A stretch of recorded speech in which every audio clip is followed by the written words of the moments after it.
Welcome to my cozy corner of the internet. I'm so excited you are here, especially because today is going to be one of my most favorite topics of all time. Today I'm going to share my top 10 favorite fantasy reads of all time.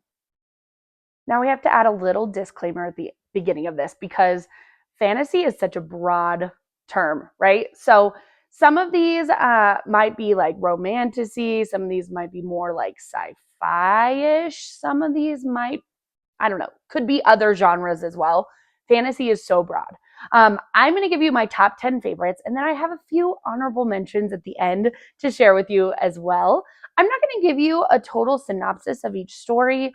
I just hope to give you a little insight so maybe you can decide if it's something that might be worth your time or not worth your time. All right, coming in at number 10, this is a cozy fantasy. I would label this as cozy. This is something you just read if you want like a nice, cozy, fun, I don't know. It's not heavy, is what I'm trying to explain. It's a cozy read. So I would recommend The Spell Shop. This is by Sarah Beth Durst, and this just gives you all of the vibes, right?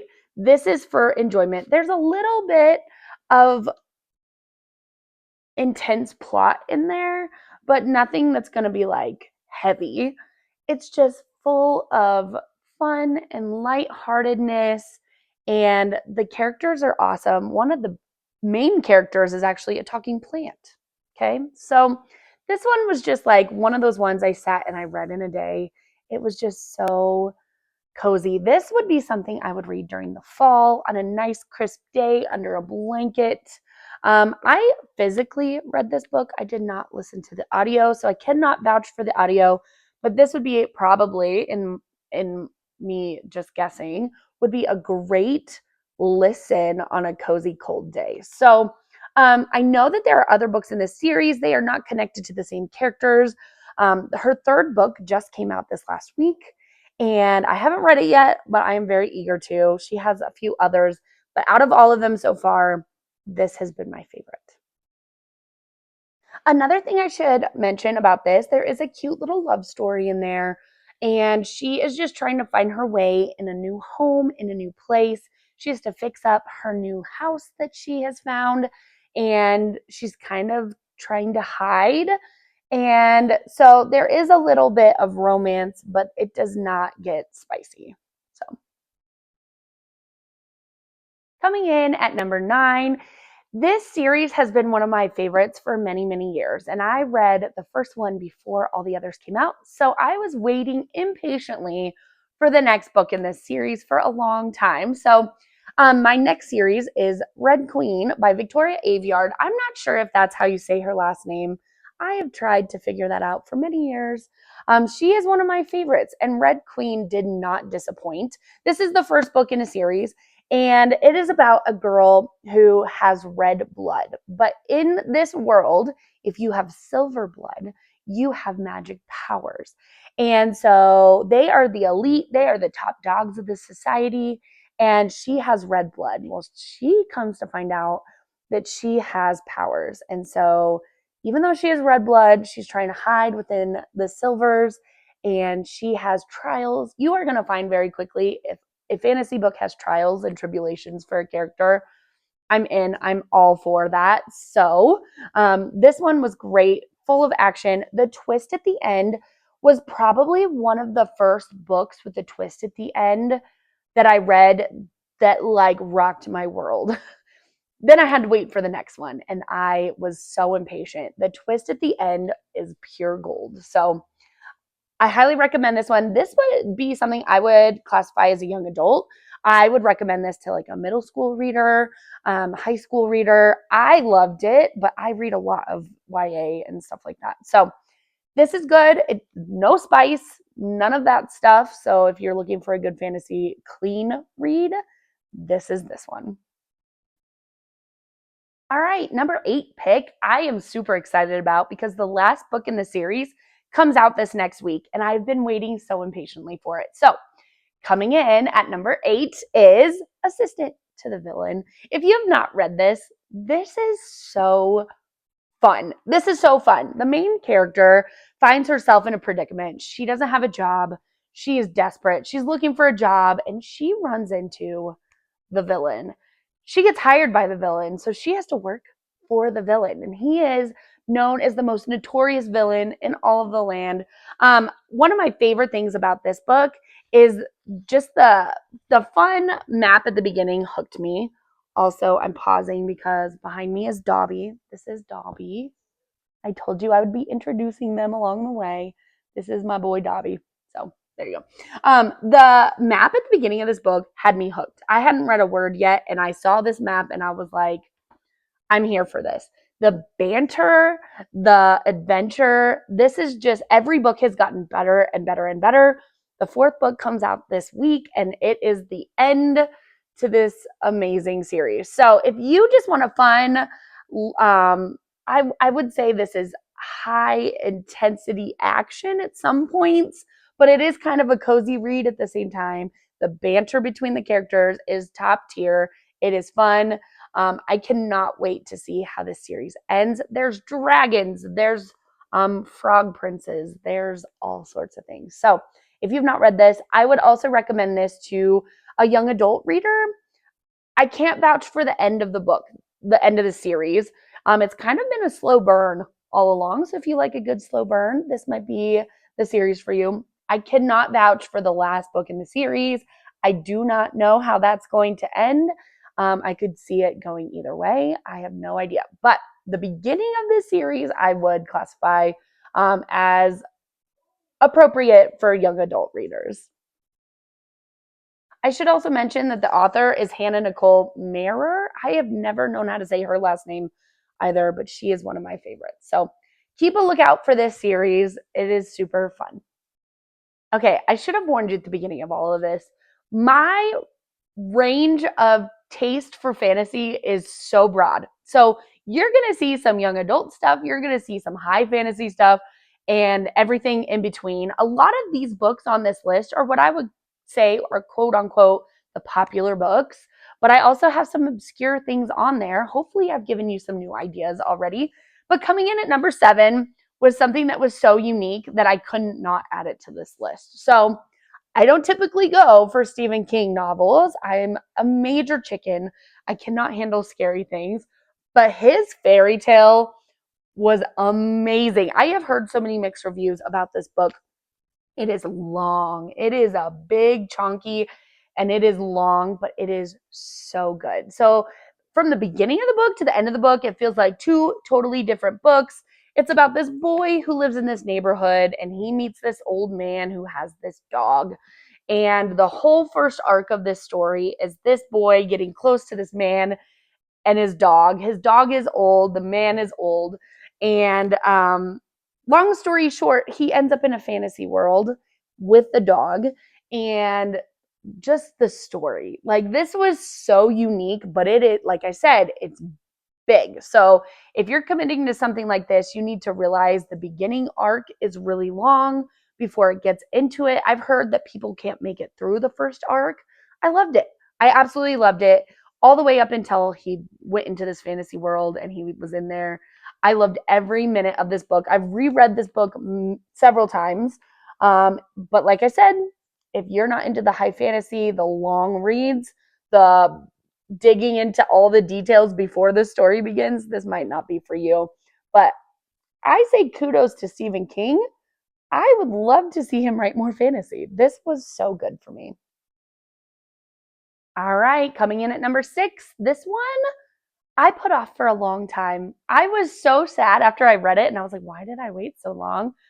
But it ended up being okay. So Penn Cole wrote this book called Spark of the Everflame. I love this. I ate this book up, and the next two, the fourth and final book, comes out in September, and I cannot wait. I am just getting ready to do my reread of this, and I loved it. I don't want to give away too much, but just know that this is good. I would not call this YA. It starts off pretty steamy. And then it's a really slow burn through all the other books. But I would just be careful about recommending this to younger readers. This is not something I think would be appropriate.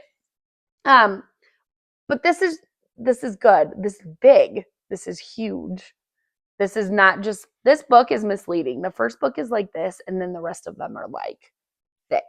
I left these books just wanting more. I, I'm that person that if I read a book from an author that I love, I'm going to go read everything they ever wrote. Penn Cole is officially one of those authors. If she writes a book, I will read it. I am sold. I love her stuff. I love her world building. I love all the characters and the magic.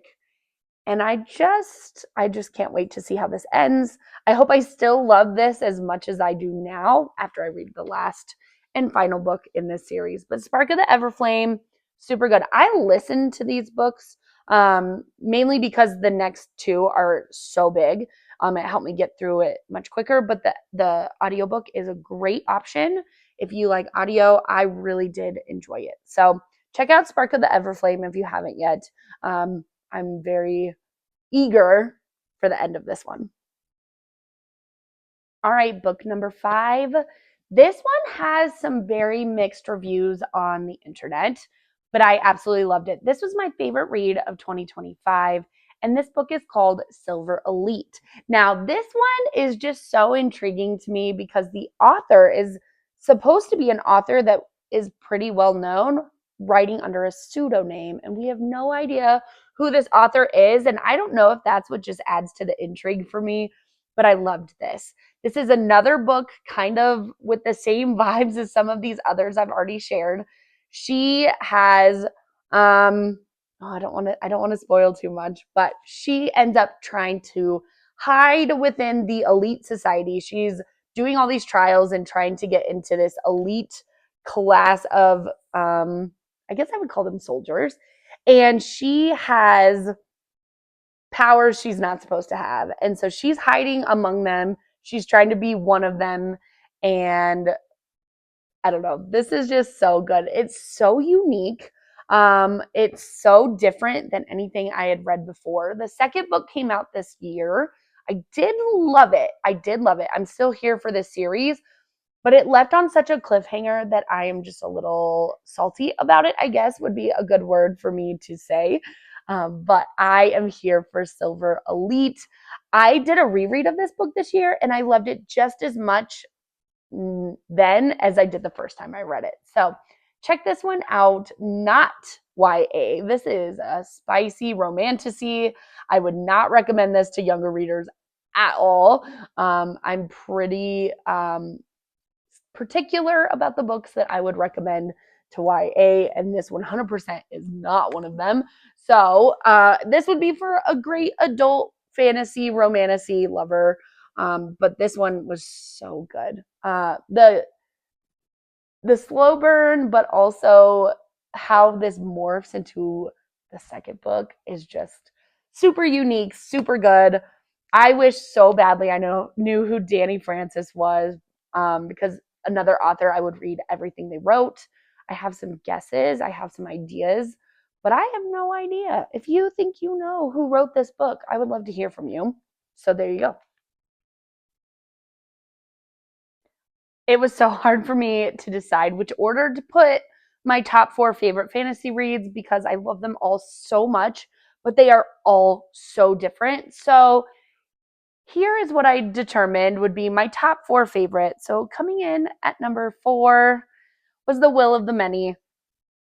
This book, I don't know how to really explain this.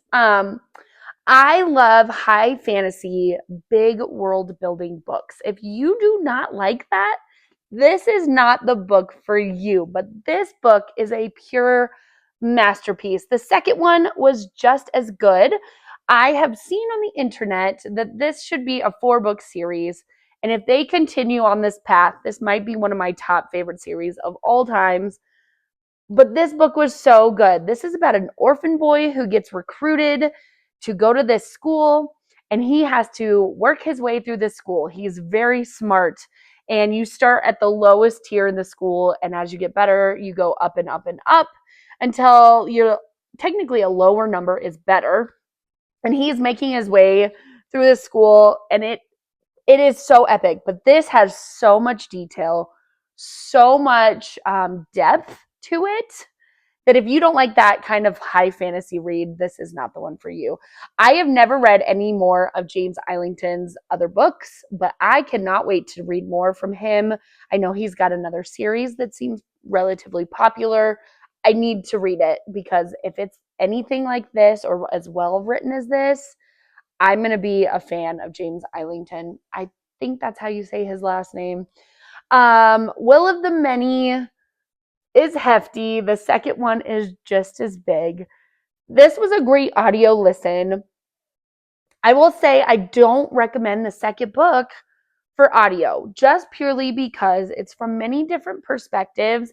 And the way the book is written is there's pauses between all of the characters that change. And in the audio, they don't do a great job of pausing and letting you know that it's a next point of view.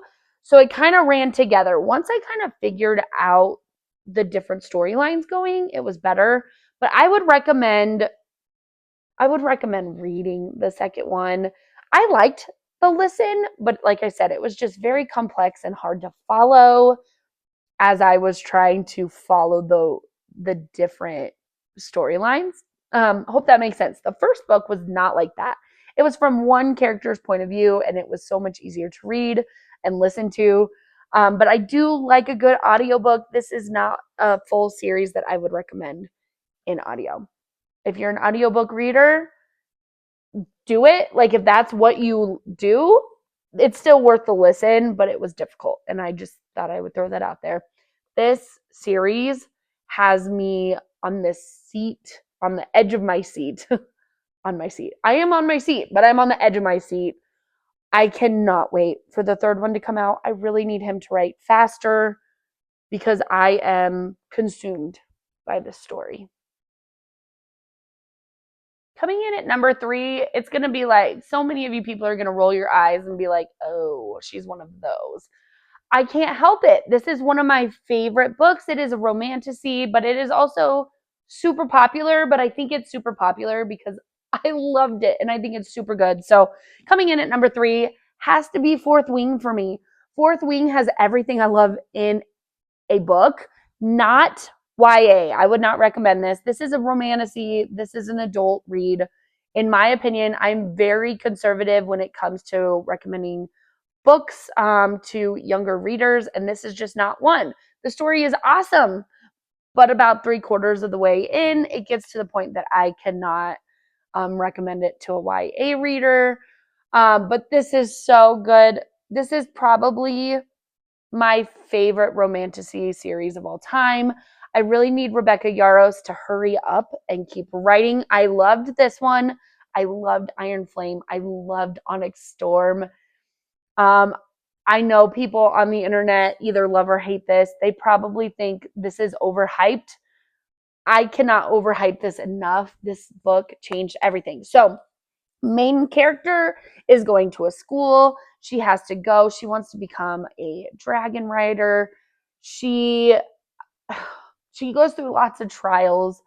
Her dragon is one of my favorite characters of all time, which sounds weird, but literally top tier. I grew up reading things like Aragon, so having a dragon is like things of my dreams, and so this is just everything. Xaden is my favorite MMC of all time. I loved this. I absolutely loved this. I will always love this. I will reread this book series 1,000 times in my life. So good. I can't recommend this enough. If you have not read this yet, please just try it. I don't know. It's so good, and I wish everyone would love this as much as me. I get that not everyone's gonna love this, but it is so good and so worth your time. And Rebecca Yarros, stop writing other books. Please continue this series because I'm dying. I'm dying. So, Fourth Wing. Okay. I know I just threw Fourth Wing at you. Romantasy, type fantasy. My next 2 picks, my top 2 picks, are totally different. So, if you follow me on other social media platforms, you probably already know that I am 100% obsessed with Brandon Sanderson. He is my favorite author of all time. I have loved everything he's written. I have a whole Brandon Sanderson shelf back here. He is just, in my opinion, the most talented writer of all time. So, coming in for my number 2 is The Way of Kings. I had to pick one in the series, so I picked the first one. But this is one of my all-time favorite series, but they are all giant. If you're an audiobook listener, this is like a 50-hour read.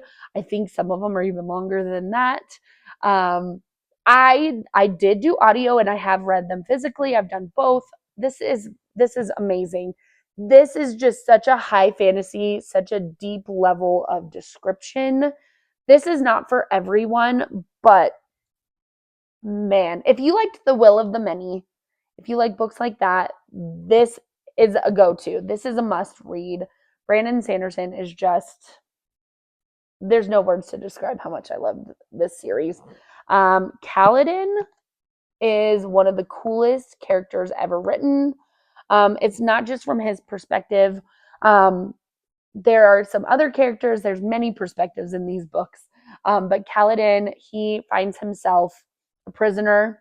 He is in charge of running a bridge in front of an army to get them to the plateau so that he puts down the bridge so that the army can cross the giant what am I trying to say? The giant in between of these plateaus, like these big deep ravines. I don't know.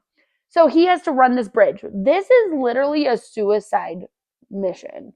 The bridge runners are all prisoners. Like he has to go, and I'm not going to give you any more information about it, but that's just how this series begins.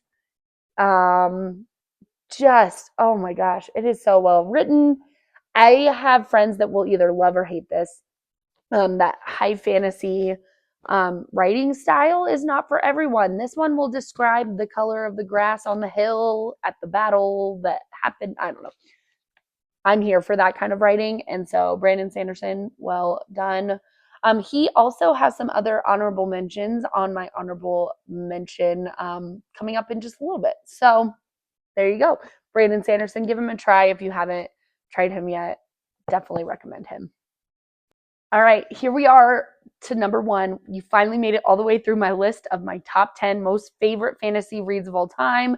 This one, it will always be my number 1. It has been my number 1 forever and ever. And if you follow me on other platforms, you already know how obsessed I am with the series. But if I had to pick my most favorite fantasy of all time, and I only had a choice for one book, it would be Harry Potter. And I pulled the first one, not necessarily my favorite in the series, but Harry Potter made me the reader that I am today. And so I will reread the series over and over and over again, probably the rest of my life. I've read this series all the way through 1 through 7 more times than I can count at this point. Probably 100 times. So I love this. I don't usually listen to this one. This one is usually the one that I read physically with my own eyes. I love them all. If I had to pick a favorite in the series, I would probably pick number 3. Prisoner of Azkaban was kind of the book.